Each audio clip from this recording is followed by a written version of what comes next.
Assalamualaikum warahmatullahi wabarakatuh. Ketemu lagi pemirsa Wanjoag Channel. Sekarang kita di Kampung Lubang Buaya, Desa Lubang Buaya, Kecamatan Setu, Kabupaten Bekasi.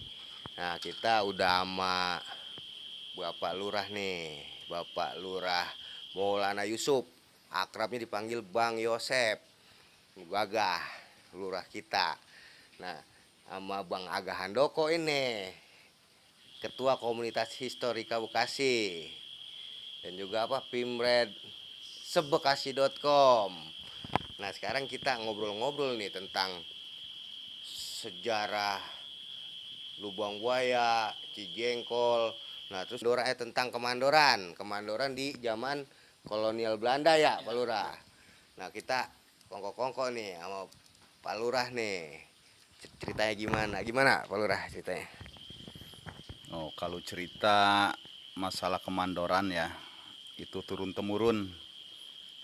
Pertama itu dari uyut saya atau buyut lah nyebutnya ya. Orang tua daripada kakek saya, yaitu Bapak Rausin, terkenal dengan panggilan Mandor Rausin. Nah, di situ Mandor Rausin menguasai beberapa wilayah sebagai mandor dan penarik pajak untuk kemudian ya disetorkan ke pemerintahan lah. Beliaulah yang semua untuk menarik pajak di beberapa wilayah di sini. Nah, kemudian ada seseorang yang ingin menggantikan beliau sebagai mandor, tapi dengan cara yang tidak gentle lah. Waktu itu dia tahu kesukaan buyut saya itu jeroan pepes jeroan ikan mas. Nah, itu kesukaannya. Tiba-tiba Favoritnya itu ya. ya favoritnya. Nah, ini yang ingin menggantikan namanya Pak Bohir, Aki Bohir lah.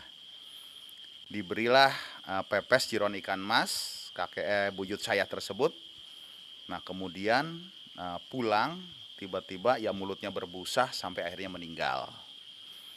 Nah, di situ sebagai menantu yaitu kakek saya, Ki Emat namanya, tidak terima. Dia tahu ini meninggal mertuanya ini alias buyut saya ini karena diracun oleh yang namanya Aki Bohir. Nah, menjelang beberapa hari kemudian akhirnya kakek saya merencanakan sesuatu untuk membalas sakit hati. Dendam. Dendam. Nah, di situ nenek saya cerita juga kepada saya, satu hari dari pagi sampai sore itu mengasah goloknya sampai betul-betul tajam. Dan nenek saya bertanya, untuk apa itu? Enggak untuk apa-apa. Esok paginya rame. Nah, di pinggir sawah. Nah, kalau sekarang tuh wilayah RT 1 RW 9 Desa Telajung. Oh, masuk Tajung dulu Masuk ya. Telajung. Nah, di situ ternyata Pak Bohir sudah tergeletak dengan golok menancap di tengah kepala. Di pematang sawah. Ya, dan ternyata itu dibacok oleh kakek saya, Ki Emat. Tak lama kemudian Upas dan beberapa serdadu Belanda datang menangkapnya, kemudian dibawa ke Mester Cornelis. Jakarta. Daerah Jatinegara sekarang. Itu cerita nenek saya, dan warga di sini semua cerita seperti itu, warga yang sudah tua-tua. Nah, disitulah akhirnya untuk kemandoran di wilayah sini itu tidak ada. Akhirnya pemerintahan kolonial waktu itu mengangkat nenek saya sebagai pengganti menjadi mandor. Karena nggak ada yang berani Nah, ngegantiin nggak ada ya, yang Pak ganti. Lurah. Nah, nggak ada yang berani gantiin. Dari nenek saya jadi mandor. Nenek saya kemudian juga bolak-balik naik delman untuk membesuk suaminya itu kakek saya. Di Mister Cornelis. Ya, di penjara di sana. Tapi beberapa waktu kemudian kabarnya kakek saya tersebut dipindah ke tahanan di Cirebon, daerah Cirebon.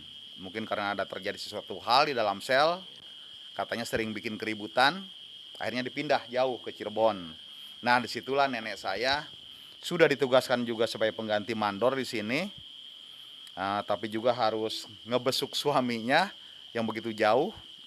Nah, setelah itu akhirnya baru nggak besuk-besuk lagi. Tapi akhirnya nenek saya juga ya namanya perempuan ya untuk menjalankan tugasnya sebagai mandor juga akhirnya kewalahan. Kemudian mengusulkan menantunya yaitu Bapak Sarih.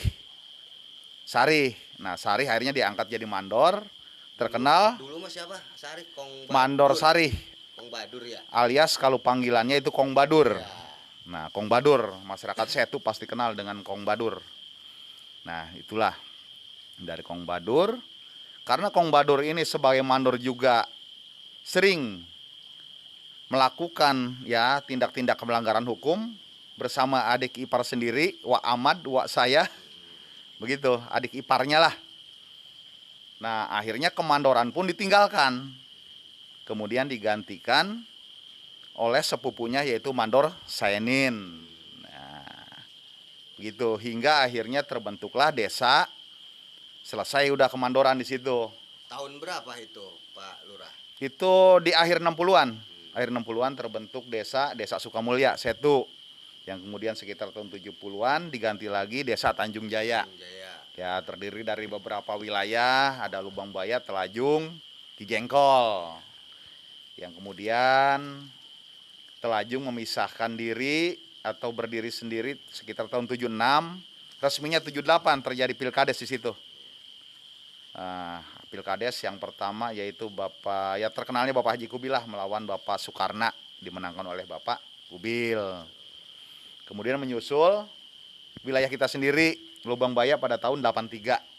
Ya, Berdiri menjadi Desa Lubang Buaya. Akhirnya akhirnya masing-masing Desa Cijengkol sendiri, Desa Telajung sendiri, Desa Lubang Buaya sendiri. Itu kalau untuk cerita wilayah baik dari kemandoran maupun sampai akhirnya terbentuk desa di wilayah sini. Ya. Nah, tadi Pak Lurah udah menceritakan perjalanan buyut, terus uyutnya, engkongnya, sampai neneknya jadi mandor, sampai uaknya diceritain semua perjalanannya, ceritanya sangat mantap. Nah, sekarang kita tanya Pak Lurah nih, ya kan, perjalanannya gimana itu sampai sekarang bisa jadi kepala desa di Lubang Buaya. Nah, gimana Pak Lurah nih perjalanan Pak Lurah sendiri? Kalau untuk perjalanan saya, ya saya malulah untuk menceritakannya. Silakan tanya sama baik itu orang-orang yang dekat dengan saya ataupun ya tanyalah dengan warga-warga lingkungan sini. Jadi saya risih untuk menceritakannya, mohon maaf. Siap. Alhamdulillah nih Pak Lurah. Sekarang mah udah aduh 180 derajat nurun kalau kalau saya lihat mah perbandingannya dulu sama sekarang mau bagian rada serem ge, hatinya melembut selembut salju gitu Pak Lurah. Nah ini kan pemirsa Wanjok Channel, ini cerita sangat heroik ya, kalau kita lihat ceritanya ngeri-ngeri sedap gitu kan, ngeri-ngeri sedap ya Bang Aga. Nah cuman sekarang begitu perkembangan zaman, teknologi sudah pendidikan juga udah bagus. Nah nanti pesan-pesan nih buat generasi penerus harus bagaimana, generasi penerus gimana nih Pak Lurah? Nah, kalau untuk pesan saya ya untuk generasi sekarang ini ya tentunya pendidikan lebih dikedepankan, wawasan lebih dikedepankan, ya lebih maju lagi sesuai dengan zaman sekarang lah. Sudah lebih maju jauh dibandingkan dulu. Ya jauhilah hal-hal yang ya tidak baik lah, apalagi yang sifatnya melanggar hukum. Itu pesan saya. Ya seperti ya sekarang yang lagi marak lah, narkoba, tawuran pemuda, jauhilah yang seperti itu. Itu semuanya melanggar hukum lah. Patuhlah dengan hukum. Nih. Pemirsa, perjalanan Pak Lurah itu dari yang gelap sampai sekarang udah terang, semua itu perjalanan, semua udah dialamin. Nah, pengalaman dia, pesan-pesan untuk generasi penerus, yang gelapnya jangan diikutin, kalau yang terangnya boleh diikutin ya Pak Lurah itu. Nah sekarang kita tanya nih Bang Aga Handoko, dulu kan zaman kemandoran ya Bang Aga, zaman kemandoran di zaman kolonial Belanda. Nah untuk kesimpulan dari cerita dari perjalanan kakeknya uyutnya Pak Lurah, nah itu gimana analisanya gitu? Bengawan. Mandor itu kalau zaman sekarang kepala desa, nah, sama Pak Lurah nih lurah. Kalau zaman dulu ada dikenal daerah partikelir. Nah, daerah partikelir itu sebuah wilayah yang dipegang oleh pribadi. Jadi kadang-kadang zaman dulu disebutnya negara pribadi. Disebut negara pribadi itu yang memegang partikelir, itu dia punya wewenang untuk menunjuk kepala desanya, untuk menunjuk keamanan, untuk narik cukai, narik pajak. Itu yang memegang kendali wilayah itu dia punya wewenang. Di situ bisa orang Tionghoa, bisa orang Belanda, bisa orang enggak sih, orang luar, biasanya itu orang Arab, itu orang luar. Dia itu memegang kendali satu wilayah, dan wilayah itu wilayah besar, bukan satu kampung, bisa beberapa desa kalau zaman sekarang. Nah, itu yang dipilih itu yang jadi mandor biasanya kan orang-orang yang punya kemampuan bela diri, orang jagoan lah. Nah, yang menarik tadi Pak Lurah cerita ada nenek Pak Lurah yang jadi mandor. Nah, itu bisa kalau bisa dibilang perempuan pertama di Bekasi yang menjadi pemimpin. Jadi kalau melihat sejarahnya dari Pak Lurah cerita, nggak aneh sekarang di Bekasi banyak kepala desa perempuan. Betul. Ya. Nggak aneh, berarti ada sejarahnya ya, Pak Lurah. Betul. Zaman dulu aja, zaman kolonial Belanda ada seorang mandor perempuan. Dan mandor itu jauh lebih berat tugasnya dibanding kepala desa. Kalau kepala desa kan sekarang zaman modern, aman. Kalau zaman dulu banyak teror, ibaratnya kalau nggak bisa bela diri, ya bisa inilah disingkirkan gitu. Nah, itulah sejarah kemandoran zaman dulu. Jadi ketika penjajah Belanda angkat kaki, kemandoran berubah dengan desa. Mulailah di situ ada kepala desa yang wilayahnya semakin kecil, sempit. Kalau dulu kemandoran bisa sampai 4 desa, 5 desa. Karena wilayahnya kalau model Tambun aja hampir satu Tambun itu satu partikelir. Yang dari Gedung Papak itu Pak Lurah, Gedung Papak nyampe Gedung Juang itu sama. Yang megangnya sama. Satu tuan tanah. Dan tuan tanah itu yang menunjuk siapa yang menjadi mandor. Begitu Bengawan. Terima kasih Pak Lurah, Bang Aga, terima kasih penjelasannya. Nah, ini kan berhubung Pak Lurah katanya mau muter-muter Setu Pak ya. Mau ke Telajung, mau ke Tarahayu, mau ke Cibening.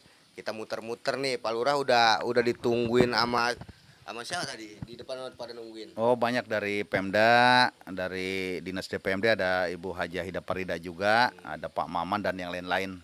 Ada Ketua Abdesi juga Lurah Bahrul. Mereka sudah jalan. Siap. Sebentar lagi mungkin sampai. Saya akan iring-iringan ya untuk menunjuk jalan untuk menuju beberapa desa di Setu. Ya pemirsa Wan Joak Channel, berhubung Pak Lurah mau keliling-keliling nih, saya juga mau ngikut sama Bang Agah ke sono. Kita konvoy. Ya, sampai di sini dulu. Ntar kita segmen berikutnya biasa tentang sejarah Bekasi, budaya, pokoknya kita kupas. Sampai di sini dulu. Wassalamualaikum warahmatullahi wabarakatuh.